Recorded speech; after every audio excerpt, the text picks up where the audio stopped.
Bonjour, ici Yvan des Vélos. Je vous invite encore une fois à me suivre pendant une réparation de vélo que je fais qui est intéressante.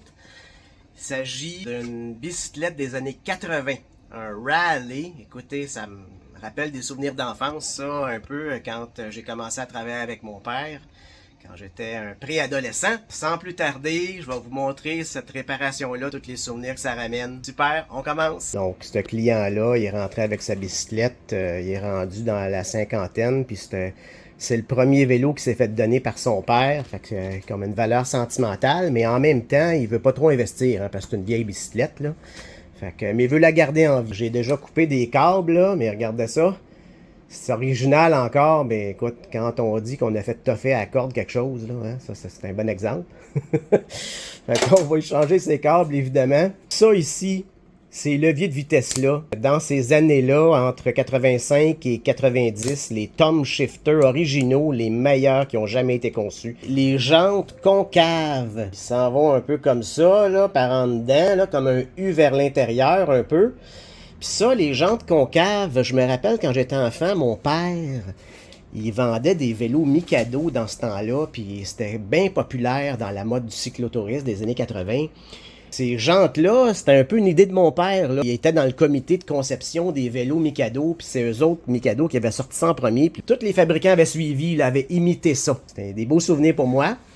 Aussi, ben là, regardez, son dérailleur il est vraiment tout slack, là. Fait que là, ça, faut remplacer ça, hein, ça n'a pas de bon sens. Je vais y mettre un dérailleur usagé et que j'ai récupéré ici d'une autre bicyclette que je me suis fait donner. Fait que j'y vends ça pas cher, fait que ça fait son affaire.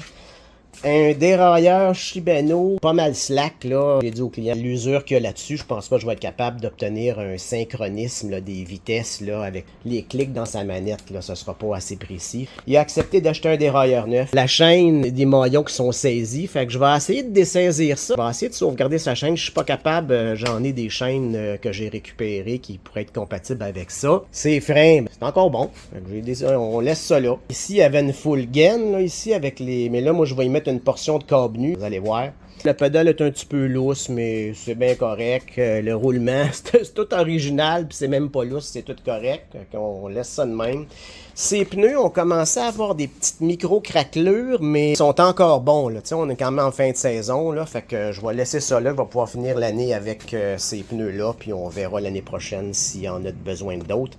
Dernier détail, ben, j'y vais échanger ces poignées, parce qu'avec le temps, les poignées en caoutchouc comme ça devient comme gommeux. Là, fait que quand on touche ça, après ça a tendance à coller un peu des mains, puis c'est pas une sensation agréable. Là, fait qu'il a accepté que je lui mette d'autres poignées. Fait que j'ai des poignées que j'ai récupérées, que je vais y poser. Là. Fait que ça lui reviendra pas trop cher, puis monsieur va être bien content, il va garder sa valeur sentimentale. Tout va bien aller. Ma séquence de lavage préliminaire est faite. J'ai enlevé ces vieilles poignées, j'ai enlevé les vieilles pièces, puis c'est ça que je vais y poser ici. J'ai une paire de poignées que j'ai récupérées, puis que j'ai stérilisées, je vais y poser ça. Le dérailleur avant, c'est le même modèle qu'il y avait avant, sauf qu'il est en bon état. Un dérailleur neuf, quand on parle d'un bon vieux bicycle. Je trouve que ça c'est un bon exemple. Dans les années 80, puis avant, les affaires étaient faites solides. Puis c'était pas, peut-être pas l'esthétique est peut-être pas là, mais je veux dire, aux yeux d'un vrai mécanicien, c'est beau. Parce que des mécanismes faits pour durer. La gaine va arrêter dans le trou ici de ce morceau-là. Alors ça va faire qu'on va gagner du mordant de frein arrière avec ce petit truc-là de mon propre cru. Vous voyez, la roue libre dans les années 80, c'était des dents entières. Hein? C'était du métal plus épais qu'aujourd'hui. C'est plus durable, hein? C'est pour ça qu'elle est encore bonne hein? Depuis les années 80. Ça roule, puis ça comme il n'y a pas d'usure dessus. Bon, moi, c'est sûr, quand je vois ces plastiquelettes-là, ces grements-là, on soigne ça. Là, je vais nettoyer la roue, je vais y reposer ça. On y en a enlevé une couche de crasse, hein, comme on dit. Là, j'ai réinstallé ça, pas de plastique. J'ai réinstallé la petite gaine ici. J'ai posé mon protecteur au banc Yvan des Vélos, tout frais et luisant. Ça, ben c'est sûr, dans ce cas-ci, il n'y avait peut-être pas vraiment besoin d'un protecteur de haut banc, là, c'est un vieux bicycle, là, mais quand même, moi, ça fait partie de mon protocole de la mise au point top shape, ça, de poser ça. Pas parce qu'il n'a pas plus besoin que ça que je vais me mettre à couper les coins ronds, là. C'est comme ça que je travaille. Fait que quand je me couche le soir, moi, j'ai le sentiment du devoir accompli, d'avoir fait le maximum d'efforts pour rendre le monde meilleur selon mes circonstances, mes possibilités. Ben, c'est dans ce temps-là que je dors bien. On y a installé ces belles petites poignées usagées qui sont bien collées là, super beau. Cette partie noire-là était complètement collée sur le jeu de direction ici, fait que dans le fond, j'ai cassé la rouille qu'il y avait en dedans, je l'ai tout regraissé le morceau, puis j'ai levé son guidon un peu ici parce que le morceau ici, la norme de sécurité permet de lever le guidon. Donc, pour petit bicycle, depuis les années 80, le guidon est bas. Là, enfin, il doit se demander ce qui se passe. Là, le guidon est au plus haut. Fait que le client va sûrement être content, être un petit peu plus assis sur son bicycle. Je regarde ça encore, là. Je trouve ça quand même assez impressionnant d'avoir encore, après tant d'années, une aussi belle douceur de roulement. Puis avoir les roues encore toutes droites. Les jantes sont même pas voilées. Fait que ça nous donne vraiment la preuve que les jantes concaves dans le temps, c'était quelque chose. Puis moi, je pense que c'est pas mal plus solide déjà que plusieurs jantes double paroi d'aujourd'hui.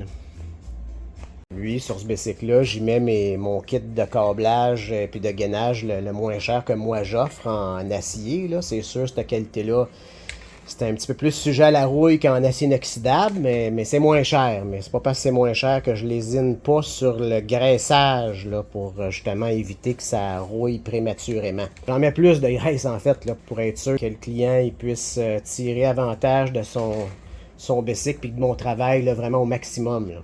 Parce que moi, je travaille tout seul. Hein? Je veux pas revoir le monde tout le temps vite. Là. Je veux en voir d'autres. Je veux avoir le temps de servir tout le monde. Fait que quand on travaille bien, c'est ça qui est supposé d'arriver. Voilà ce que ça donne ici. J'ai ma butée, j'ai l'arrêt, mon arrêt de gaine, ma portion de câble nu, mon autre arrêt de gaine, puis ici le frein qui a été réinstallé. Ces anciens vélos-là, ben c'est sûr, c'est pas tout le monde, c'est pas tous les mécaniciens qui ont envie de travailler sur ces bicyclettes-là. Moi, je fais partie des rares que vous allez pouvoir trouver qui étaient là dans l'industrie du vélo à ce moment-là, quand ces vélos-là ont été mis sur le marché puis qui étaient populaires. Alors, j'ai des secrets, un savoir-faire que j'ai hérité de mon père qui me permet de réparer ces bicyclettes-là probablement un peu plus efficacement que n'importe quel autre mécanicien qui n'était pas là dans ce temps-là puis qui n'a pas autant d'expérience. Moi, en réalité, je m'en fous un peu là, quelle sorte de bicycle le client a. Moi, ce qui m'intéresse, là, c'est de savoir pourquoi la personne vient me voir et puis quel résultat elle veut obtenir après que mon travail est terminé. Il y a quelque chose d'assez spécial sur ce bicycle-là, sur les vitesses. Vous voyez ici le levier de vitesse, là, un embout régulier que je vais mettre ici là, pour la gaine. Fait que ça rentre très bien ici. Mais quand j'arrive pour le rentrer dans cette butée de gaine-là, ça ne rentre pas. Le diamètre du trou de la butée de gaine est plus petit que ce qui est standard aujourd'hui. Donc, j'en ai une sorte de gaine plus petite, mais l'embout ici, il fit. Fait que c'est ça que je vais mettre, mais là, si je veux mettre ce gaine-là, si je veux mettre le même embout ici, fait que va avoir du jeu latéral. Donc, qu'est-ce que je vais faire pour aller grossir le diamètre et puis venir faire un fit parfait avec le levier de vitesse? Je vais y jouer un petit tour là, au bicycle. Là. Voilà, j'ai monté mes deux gaines de vitesse avant et arrière, puis de bout à bout, là, sont pas pareils, là, comme vous pouvez le voir. Là. D'un bout, c'est plus gros le diamètre, puis de l'autre bout, c'est plus petit. Comme ça, ben, ça va me permettre d'avoir un fit parfait dans les deux bouts avec les morceaux qui rentrent un dans l'autre. Il n'y aura pas de lousse, puis ça ne développera pas de jeu prématuré ou d'usure de câble prématuré à cause de points de friction que je développerais si je ne ferais pas mon travail comme il faut. C'est un peu plus de travail, un peu plus de pièces, fait que il y a un extra que je vais charger pour ça dans la job.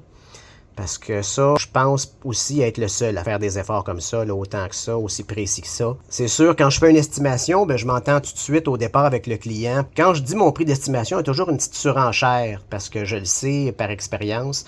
Quand je travaille, eh bien, il y a toujours des affaires que je vois pendant que je travaille, pendant que je suis dans ma bulle, que je peux pas voir en dedans de 5 minutes d'une estimation. Là, c'est pas réaliste.